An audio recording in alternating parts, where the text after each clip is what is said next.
Selamat sore dan salam sejahtera bagi kita semua. Pertama-tama kita ucapkan syukur kepada Tuhan Indonesia yang telah memberikan kesehatan kepada kita semua. Yang saya hormati Bapak Tamin Ritonga, MPD, dan teman-teman semua. Baik, kami dari kelompok 4 ingin mempresentasikan hasil makalah kami yang berjudul Proses dan Tahapan Bimbingan Konseling yang dibawakan oleh Nurmalia Putra Suhud, Airo Satya, dan Lisna Gaza. Baik, saya akan menampilkan makalah kami, proses dan tahapan bimbingan konseling. Pada dasarnya, konseling merupakan hubungan antara konselor dan kita yang bersifat terapeutis. Secara umum, proses konseling memiliki 4 tahap. Menurut Bramer, Abrego, dan Sjostrom tahun 1993 dalam Lesmana 2006. Tahap-tahap dalam proses konseling. 1. Membangun hubungan. Tujuan dari pembangunan hubungan dalam tahap pertama adalah agar dapat menjelaskan masalahnya, kepribadiannya yang dimilikinya, kesusahannya, serta alasan datang pada konselis. Sangat perlu membangun hubungan yang positif, berlandaskan rasa kepercayaan diri dan kompeten, bahwa ia adalah seseorang yang kompeten untuk membentuk kita yang sasarannya berikut adalah untuk menentukan sampai sejauh mana kita mengenai kebutuhannya, mana untuk mendapatkan bantuan dan kesediaannya untuk mendapatkan bantuan yang melakukannya. Kompromisme konseling tidak berhasil tanpa ada kesediaan dan komitmen dari kita. 2. Identifikasi dan penilaian masalah. Dalam tahap ini, konseling mendiskusikan dengan kita apa yang mereka ingin dapatkan dari proses konseling ini, terutama bila pengungkapan kita tanpa masalahnya dilakukan secara samar-samar, didiskusikan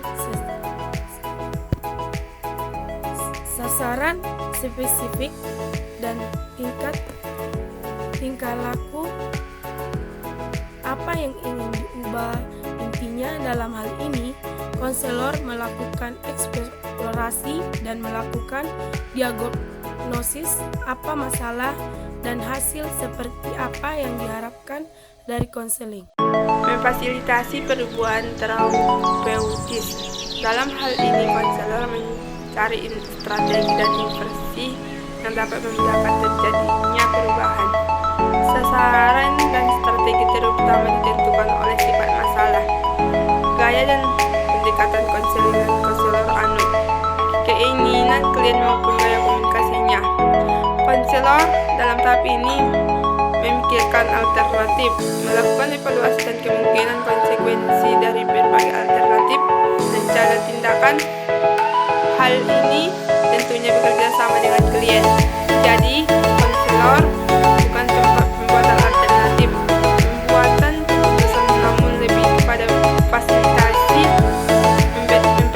memberikan wacana-wacana baru bagi memecah masalah kliennya. 4.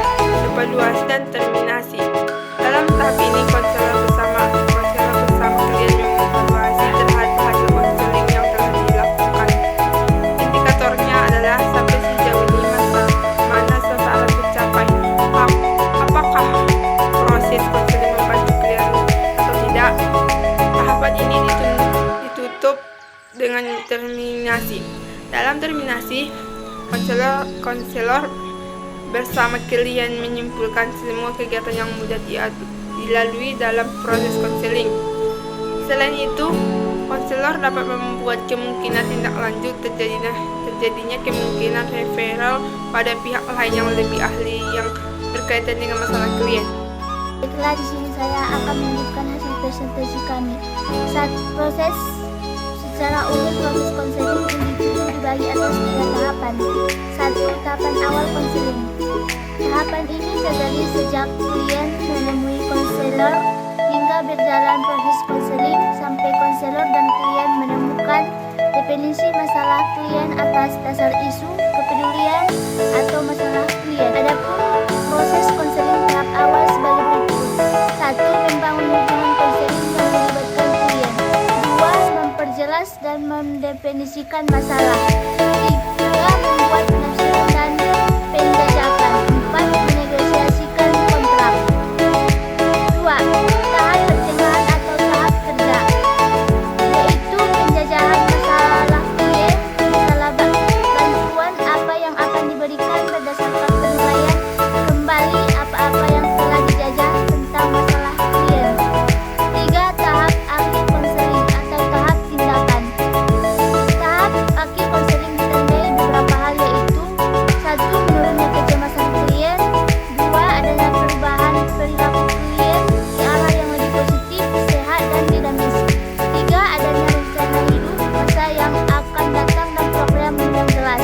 4. Terjadinya perubahan sikap positif, yaitu mulai dapat mengoreksi diri dan meniadakan sikap yang suka menyalahkan dunia luar seperti orang tua, guru, teman, keadaan tidak menguntungkan, dan sebagainya. Demikianlah hasil presentasi kami. Kurang dan jangannya kami mohon maaf. Assalamualaikum warahmatullahi wabarakatuh.